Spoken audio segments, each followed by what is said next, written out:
Зандаж шатар ерөнхий сайдыг оруулаад 20 сайдтай засгийн газар. 10 өмнөх засгийн газраас шилжиж орж ирж байна. 38-аас 61 насны 19 сайд, харьцангуй залуу. За сэтгэл дундуур байгаа зүйл бол эмэгтэй сайд нарын хоёрхан байна. За Авбекир гэх мэт үндэсний цөөнхөөс бас кабинет оруулж байгаа сайшаалтай. Тэр нэг зүйлийг хэлэхэд энэ бол Монгол төрийн засгийн газар шүү. Монгол улсын засгийн газар шүү. Аль нэг намын хэвгий явах засгийн газар биш шүү. Ажил үйлстэй өсрөхөж биш, жудагтай хандаарай гэж бүр эхнээс нь захиж хэлмээр байна. Очоод баахан бужигнуулаад намчирхаал халаас илгээ хийгээд авах юм бол ялгуурлан гадуурхсан сайдыг онцолж байгаа огцруулна шүү. Эхнээс нь хэлчихье. Уцаа оролдоод байгаа сайдууд наашаа түр харчих. Өмнөх засгийн газар ардсан нам, ардын нам, хүн намын мөрийн хөтөлбөр 85.9% ижилсэлтэй гэж хэлсэн. Тэгээ энэ мөрийн хөтөлбөр нь үргэлжлээ явах юм байна. Тэгээ энэ мөрийн хөтөлбөрийг үргэлжлүүлээд яг ардсан намын 8 сайдыг хасаад засгаас гаргасан ч гэсэн энэ томилгоогоор орсон хүмүүсийг бид нар бас эрхийг хамгаална шүү. Монгол төрд бол бас хэтэрхий намчрахаасаа илүүтэйгээр энэ бодлого явахын тулд хүмүүсийг битгий ялгуурлан гадуурхаарай гэж хүсье.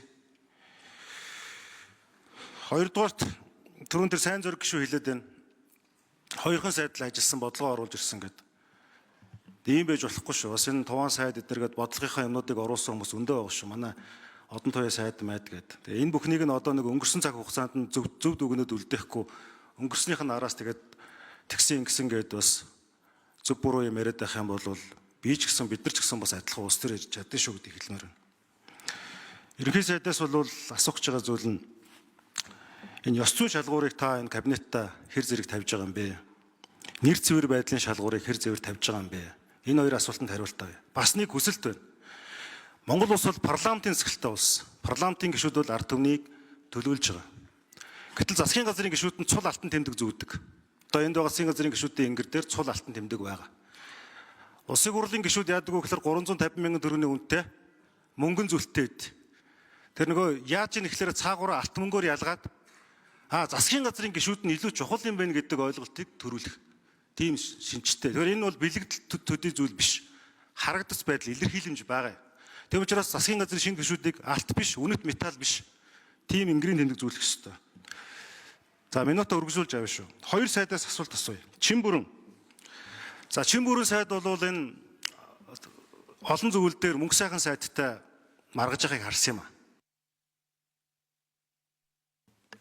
За Эрдэнэ болд гишүүнд 1 минут нэмж өгье. Тэгээ одоо та өөрөө сайд болж байна. Та өөрөөсөө утааны сонсгол өдөртсөн. Зовлон бэрхшээлийг мэдж байгаа. Урагшаа харж ажиллаарай. Мөнгө сайхан сайдын бас зөвийг аваад өөрөө шинжилгээ зөв хийгээд яваарай гэж хүсье. Яг тэр энэ бол хүний эрхийн асар хүчтэй асуудлууд байгаа. Одоо ингээл наадмын дараа намар хүүтэрнэ дахиад утааны асуудал чинь болно шүү.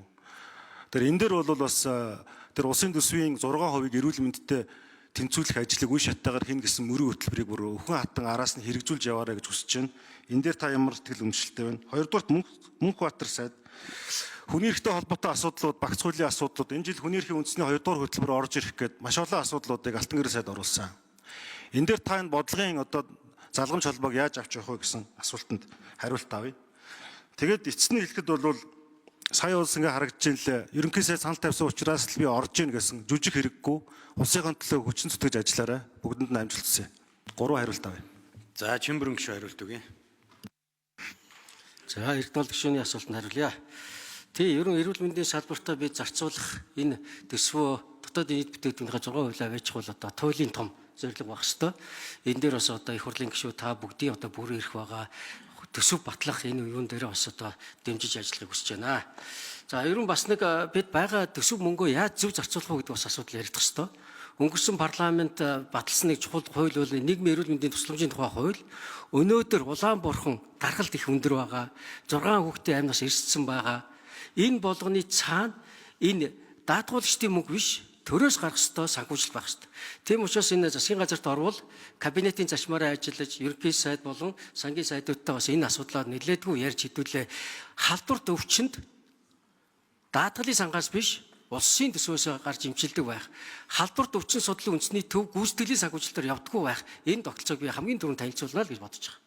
Ингэж бид одоо зөв олон нийтийг хамарсан өвчнөд зөв тэмцдэг энэ тогтолцоогоо бүрдүүлж чадвал энэ зүйтэй зүйл болно гэж харж байгаа. Тийм учраас одоо байгаа нөөцийг яаж зөв зарцуулах вэ гэдэг бол одоо бас л их том шатрын нүүдэл болно л гэж харж байна.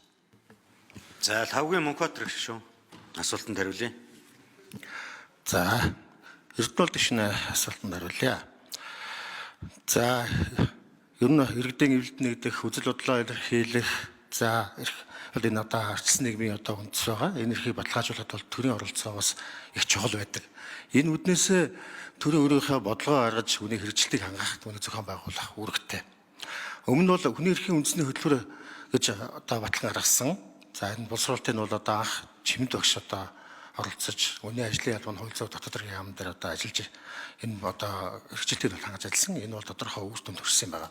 За үүнийг одоо энэ хөтөлбөр төрөө үндэслээд одоо хүний эрхийн үндэсний хөтөлбөр хоёрыг бол одоо батлан гаргах шаардлагатай. За энийг харин одоо өнөөгийн нийгмийн тулгамдж байгаа асуудал, хүний эрхийг хангахтай холбоотой, замун олон улсын одоо сайн ажлуудын туршлага эдгээр зүйлүүдийг нэгтгэхэд одоо боловсруулж хэрэгжүүлэх ажлыг бол нэн даруй одоо боловсруулж оруулах шаардлага байгаа гэж одоо харж байгаа юм. За гүйцэж хариулъя.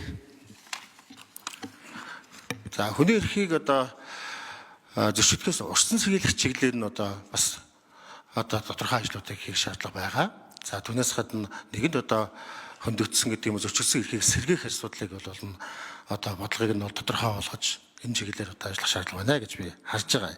За энэ чиглэлээр одоо нэг дутагдaltaй байдаг зүйл бол одоо хууль зүйн тусалцсан авах асуудлыг бол бас нэлээд бид өргөн хүрээнд авч үздэг. Их зүйн боловсрол олгох энэ чиглэлээр бас нэлээд одоо цогц аргамж авах шаардлага байгаа гэж харж байгаагаа тандалъя. За ерөнхий сайд хариулт өгье. Эрдэнэт гишүүний асуултанд.